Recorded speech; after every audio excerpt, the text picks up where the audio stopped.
ప్రజా తెలంగాణ టీవీ న్యూస్కి స్వాగతం. మొహమ్మద్ ప్రవక్తపై అనుచిత వ్యాఖ్యలు చేసిన నర్సింగానంద్ స్వామిని కఠినంగా శిక్షించాలని జగిత్యాల జిల్లా జమియాత్ ఉల్మా తరపున జగిత్యాల జిల్లా ఎస్పీ అశోక్ కుమార్ ఐపీఎస్ గారికి ఫిర్యాదు చేయడం జరిగింది. ఇట్టి కార్యక్రమంలో మౌలానా సయ్యద్ మజర్ ఖాస్మీ, మౌలానా మహబూబ్ ఖాస్మీ, ముఫ్తీ ఖలీల్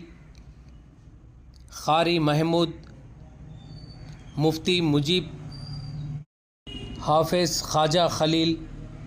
ఖాజీ బాలిగ్, ఖాజీ అబ్దుల్ హమీద్, మౌలానా అబ్దుల్ కరీం, మౌలానా సయ్యద్ నయీం, మౌలానా మాజిద్ నద్వీ, మౌలానా ఆతిఫ్, హాఫిజ్ అబ్దుల్ రౌఫ్, హాఫిజ్ నిసారుల్లా ఖానీ, హాఫిజ్ అబ్దుల్ అజీజ్ తదితరులు